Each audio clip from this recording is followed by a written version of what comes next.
Salut! Alors comme tu te doutes parce que tu as lu le titre de la vidéo, je vais te donner ici mon avis sur le Sena 30K. Et pourquoi je ne fais pas un test complet?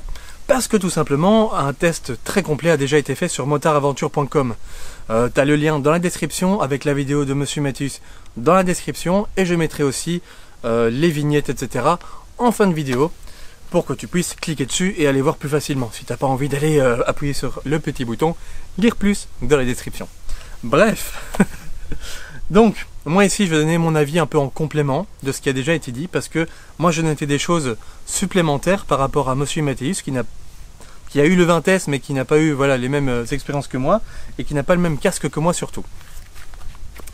Donc, première chose pratique, c'est que globalement, donc tu vois moi j'ai encore le 20S dessus, tu peux le retirer et tu peux mettre donc le 30K à la place.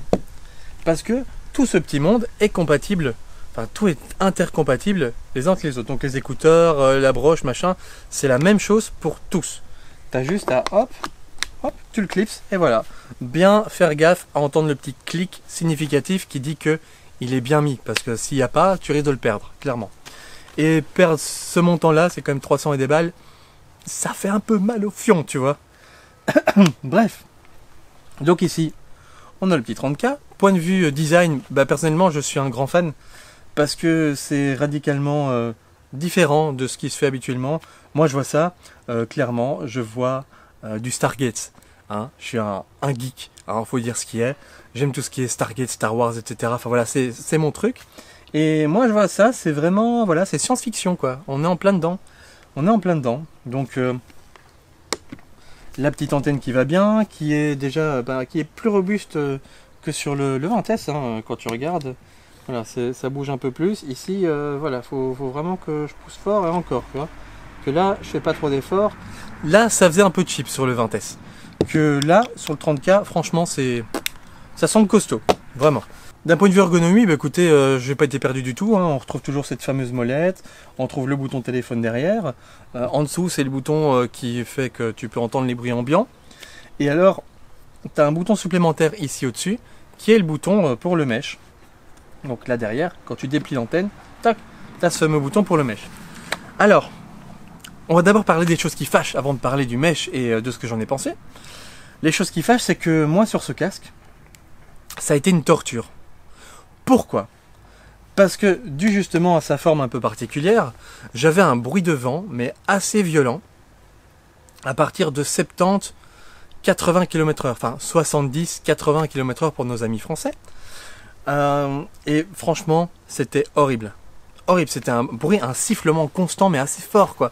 Et donc je devais, pour ne pas avoir ce sifflement, tourner la tête pour que le vent ne tape pas dessus. Mais c'est dû vraiment à la forme de mon casque et au fait que ce soit profilé et que ça parte.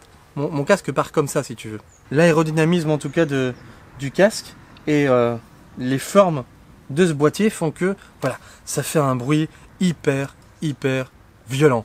C'était vraiment une horreur, j'ai détesté ça. Enfin bref, ça c'est vraiment pour le côté négatif. Donc, si jamais tu achètes ce dispositif et que tu as ce casque-là, tu risques d'avoir la même chose. Donc, idéalement, si tu l'achètes, renseigne-toi que tu peux bien le retourner en magasin. Donc, soit sur Internet, tu as un délai légal de minimum 2 semaines. Je crois qu'Amazon, ça part jusqu'à 1 mois.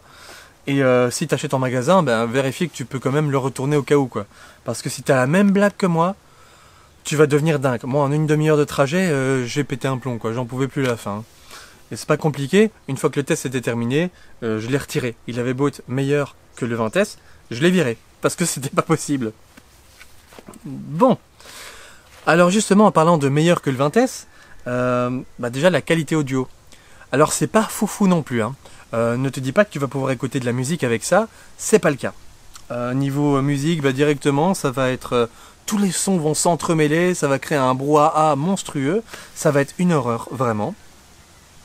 Donc, ce n'est pas fait pour la musique du tout. Si tu te dis, tiens, je vais prendre un intercom pour la musique, non.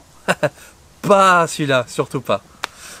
Ici, c'est vraiment top par contre pour tout ce qui est voix. Donc, en intercom classique, usage à 2 ou même plus, c'est vraiment extra. Le son est hyper propre, limpide. Il est un petit peu plus grave que le 20S. Et ça, franchement, c'est bien parce que c'est plus naturel du coup. Et donc, pour aussi tout ce qui est GPS, c'est vraiment extra aussi. Rien à dire pour ça, c'est top. Alors maintenant on va arriver à ce qui m'a le plus plu, c'est vraiment le système de mèche. Donc on connaît tous le système traditionnel Bluetooth, voilà, c'est du pairage basique, c'est A, B, C, voire D, donc jusqu'à 4 personnes parfois. Et globalement ça s'arrête là. Le 20S ils avaient su monter un petit peu plus, chez Cardo aussi ils avaient su monter un petit peu plus, mais c'était vraiment casse-tête, et dès qu'une personne changeait de place, et partait un peu trop loin, tu pouvais briser toute la chaîne. Et donc tous ceux qui étaient connectés pouvaient se retrouver sans aucune connexion. Et donc sans pouvoir communiquer. Une grosse galère. Donc ils se sont dit, ah bah tiens, on va faire un autre système, un système mesh. Alors le mesh c'est quoi? C'est un maillage, ça porte bien son nom. Et donc toutes les personnes qui sont connectées au sein du réseau vont être interconnectées entre elles.